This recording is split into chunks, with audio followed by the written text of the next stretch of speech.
বিসমিল্লাহির রহমানির রহিম।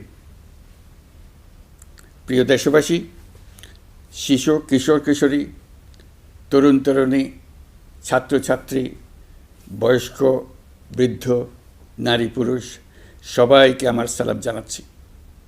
আসসালামু আলাইকুম। শুরুতেই আপনাদের সবাইকে জানাই পবিত্র ঈদুল আজহার শুভেচ্ছা। ঈদ মোবারক। প্রতি বছরই এই দিনটি আমাদের সামনে হাজির হয় ত্যাগের এক মহান দৃষ্টান্ত হয়ে।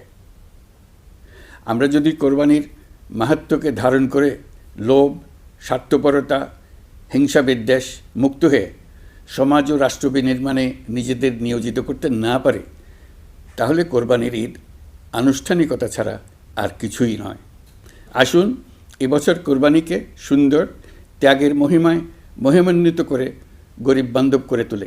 প্রিয় দেশবাসী, কোরবানির পশুর চামড়া থেকে অর্জিত আয়ে আমার আপনার দরিদ্র আত্মীয় পরিজন, প্রান্তিক জনগোষ্ঠী ও দেশের লক্ষ লক্ষ মাদ্রাসা শিক্ষার্থী উপকৃত হয়। আমাদের গরিব স্বজন ও প্রতিবেশীরা তাদের হক যেন ঠিক বুঝে পায়, সেদিকে আমাদের মনোযোগ দিতে হবে। তবেই এই উৎসবটি হয়ে উঠবে ধনী গরিব সকলেরই উৎসব। পশুর চামড়ার ন্যায্য মূল্য নির্ধারণ, বর্জ্য ব্যবস্থাপনা সহ সার্বিক বিষয়ে সুষ্ঠু ব্যবস্থাপনা নিশ্চিত করতে সরকারের একটি উচ্চ পর্যায়ের কমিটি কাজ করছে। একটি কন্ট্রোল রুমও খোলা হয়েছে। কোরবানির চামড়া সংক্রান্ত যে কোনো সমস্যা, অভিযোগ ও পরামর্শ এই হটলাইনের নম্বরে ফোন করে নেওয়া যাবে।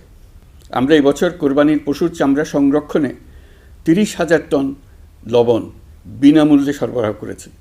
কোরবানির ঈদে আরও একটি গুরুত্বপূর্ণ বিষয় হলো পরিষ্কার পরিচ্ছন্নতা। আমি দেশবাসীর প্রতি আকুল আহ্বান জানাই, আপনারা সকলে পরিবেশ পরিচ্ছন্ন রাখতে সমবেতভাবে এগিয়ে আসবেন। বিশেষ করে তরুণ তরুণীদেরকে এই বিষয়ে দৃষ্টি আকর্ষণ করছি। এবছর যারা হজ ব্রত পালন করছেন তাদের প্রত্যেককে জানাচ্ছি আন্তরিক শুভেচ্ছা ও অভিনন্দন।